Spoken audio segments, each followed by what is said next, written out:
Guys, this is Powerhouse Exotics back at it again with another video, and that is my neighbor revving up a car motor in the distance, so please ignore that as we continue on with the show.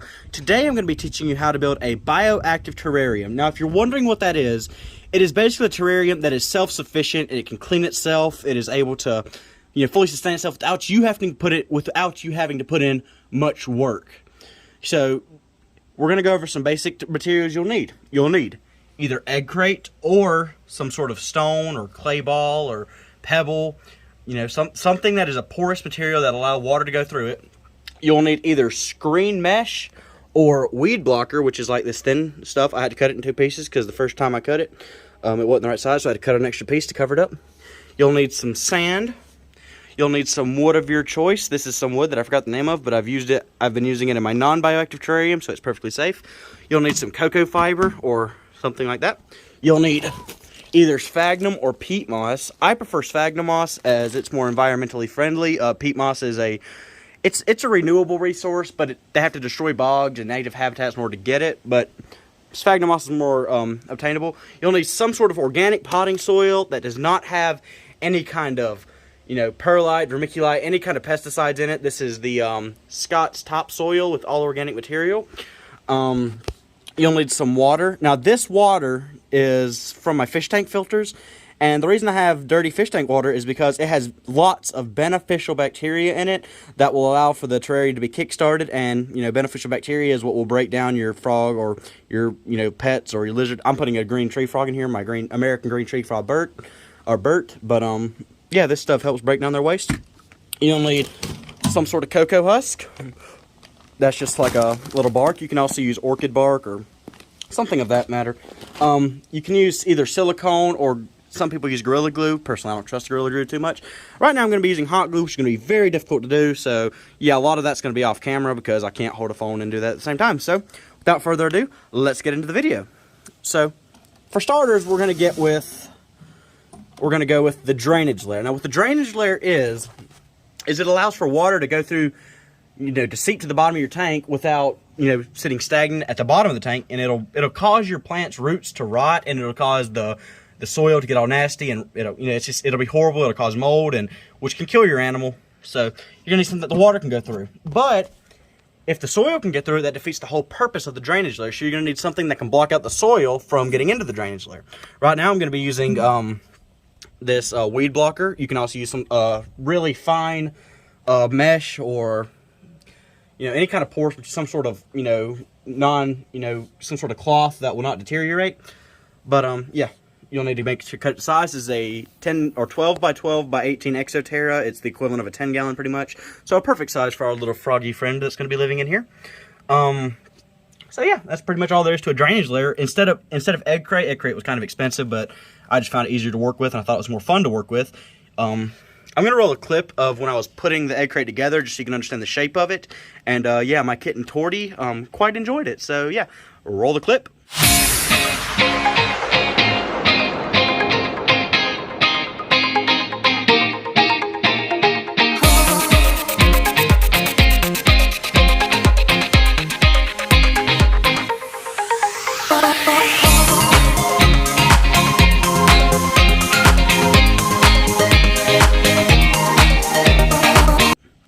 Now that you've seen the clip, let's go on with the next component. Now, the next component is going to be the background of the tank. Now, this is an optional part of the tank, but it does allow for any kind of vining plant like pothos or creeping Charlie or any kind of plant you're going to use. It does allow it for it to crawl at the back of the tank, creating a naturalistic effect. And personally, I don't think a bioactive terrarium looks good without a backdrop. So without further ado, I'm going to show you my backdrop mixture. So you're going to start with some cocoa fiber, add a little bit of sphagnum moss, and last but not least, just a little bit of sand. Now you're going to stir it all up. I might need to go add a little bit more cocoa fiber to this because the little sphagnum moss is going to take over, but that's okay. That's always fixable. Make sure you get a nice consistency of however you like it. Personally, I like a little bit more moss in there. It gives it a more of a mossy tree kind of background look to it, and I really enjoy it. Guys, this is not going to be the last bioactive terrarium build. I have a few more videos on the way, so stay tuned for that. Now, you're just going to take a little bit of that fish tank water. If you don't have fish tank water, regular treated tap water or bottled water or well water works fine. Usually I use well water, but I'm at a different house building this video right now. We might be moving before long. So yeah, just add a little bit of that and mix it all up. Gonna cause it to be a little bit stickier, and yeah. And with whatever, you know, if you don't use all of this for your background, that's okay. We're going to be adding some extra stuff to this exact mixture for the actual substrate itself. So, yeah, I will get back to you when the background is. I would recommend you do is lay the terrarium on its back and start applying your silicone or Gorilla Glue or hot glue along the back. And make sure you're adding your mixture onto there and pressing it down in there so it really gets good and stuck on there. So I will get back to you whenever my backdrop is done. Also, before I forget to mention this, you can also attach your pieces of wood to the background as, you know, for this part of the video. That'll also be a big help. So, yeah, without further ado, I will get back. Hey guys, so the hot glue gun idea was a terrible idea. It dries too fast. So, we're going to be going with Gorilla Glue now. So, yeah, when it dries, it should be pet safe. So, I know Clint's Reptiles, a really good, you know, YouTuber for this kind of content. He used it, so, and his animals are fine, so, yeah, we're going to be trying this out now. If you use hot glue, it's only really good for attaching the wood to the background, but I'm probably going to do, because, yeah, it dries a lot faster, so, yeah. I will get back to you whenever the backdrop is, guys, and I also added a little bit of the cocoa husk to the background, just to give it a, you know, more of that little wood, tree look I was going for with the moss. I think it'll look very nice. So, yeah, without further ado, for the, I don't even know how many at the time now, we're going to get back to you whenever the backdrop is finally done. I've been working at this for like 10 minutes. Guys, if you're using Gorilla Glue or silicone or anything that's going to be rising as it dries, I would recommend that every few minutes or so you push down on it so it stays nice and stuck to the background. And yeah, that's why the hot glue is a mess, because it got the stringy stuff everywhere, and we have to take that out because that's not pet safe. So yeah, you're going to have to spend a lot of time picking through that.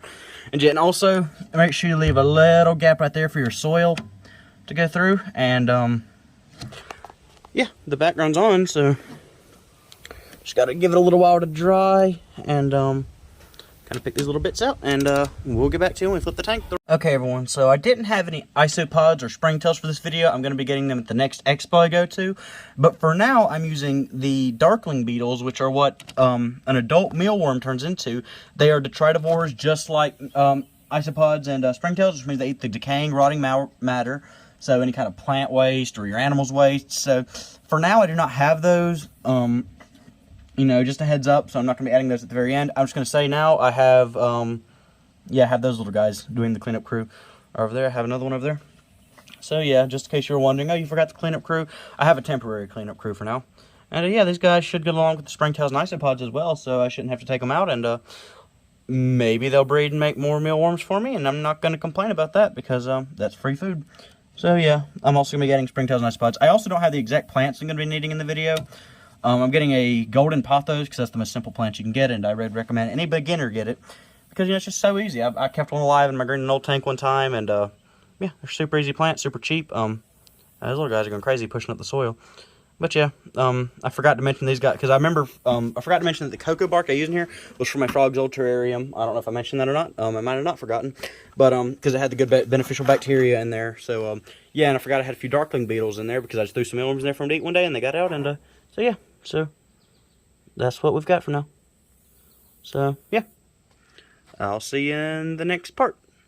Okay, guys, so, you know, I've kind of been tipping it over a little bit and fixing up any spots where the background's been missing. I'm going to let the rest of that sit overnight. But for now, we're going to be making the actual substrate layer. You know, I've still started some of my leftover sphagnum moss and, you know, whatchamacallit, cocoa fiber. I added a few rocks in there, you know, just because that's what's naturally going to be, you know, in the ground, in a real life, it's going to be sort of like a rainforest-based steam tank. So yeah, there's going to be actual rocks in the ground. I didn't know if you knew that or not already. Hopefully you did if you passed the first grade. But yeah, today we're going to be making the actual substrate. First, we're going to be adding some organic topsoil, and let's just say, let's make it 4/10 the top. Now that we've got a good bit of topsoil in, let's add our sphagnum moss. Oh, and to mention, we already had our cocoa fiber in there, so time to add the cocoa husk. You can also use orchid bark, like I said earlier. any kind of bark that'll eventually kind of deteriorate in the tank and will give food for the detritivores and the cleanup crew. So let's add the cocoa husk now. Okay, so I added the cocoa husk, and I added a little bit more topsoil, just for nutrients for the plants. You can also add some organic compost in here, or you should be adding leaf litter eventually. I'll be picking up some leaf litter before long, which is what's called, people will call it botanicals. You can add leaf litter. Some people add like certain nuts and stuff to the tank as well. Just getting it all one big mix together, so it's just a nice blend. I'm going to be using the same mixture for some other tanks, so that's why I made so much of it for just a small tank. Make sure you disturb it all up so there's an even layer. As you can see right now, the sphagnum moss is kind of sticking, so kind of break that up. I want it to be mixed up evenly, so yeah. So I'll get back to you whenever it's mixed up however I want. Okay, so a word of advice would be to make the mixture a little bit more wet. My hands are disgusting. This is why I did this outside today instead of inside. It's getting dark out, but yeah, I'll catch back up with you guys in the morning. I also like to add a little bit more sand to this mixture, just for extra filtration into the ground and more aeration for the plant roots. So yeah, I'll get back to you in the morning when this is ready to be completed. Okay, so now that it's been sitting out for overnight, oh yeah, I'm kind of tired. I just woke up, but I also glued the substrate blocker or the weed blocker to the thing, so when I tip it over, the substrate doesn't get to the bottom layer and defeat the purpose of it. So yeah, we're about to tip it over. We've got a hefty layer of substrate in, and we'll go fill in those little gaps back there where the background did not stick. We're just going to add a little layer of the moss and some cocoa husk. It's going to be the top layer. Kind of break it up. Then you're going to have to wet it down after this. My spray bottle, my spray bottle, so what happened was I ran out of the fish tank water in it, so I'm going to be adding just some clean purified water and a little tip, cut some holes in the top of the water bottle, and if it was still full, it'd be working out a little bit. It kind of works as a mister. Not a good mister, but it works. So yeah, just get that wet and add a little bit of cocoa husk. This will hopefully, if the cocoa husk and the sphagnum moss will eventually break down and create, it'll eventually create a new substrate layer, because when it rots, your cleanup crew will eat it and it'll break down, and yeah, so it'll be all beneficial and it'll be part of the ecosystem that you're trying to build. There you go. Should kind of look like that. Now after I fix the background, it's gonna be time for the hardscape. Okay, so now time for the hardscape. Right now I'm going to be using this little piece of wood, if I can get it to fit anywhere. Now some people like to glue wood to the backdrop of the tank. I'm not going to do that unless it's cork bark, because I don't know if anything would fit might rot away. I only trust cork bark and maybe some opani wood or something, but I don't have that, so working with what I got here. There you go. It's not too bad.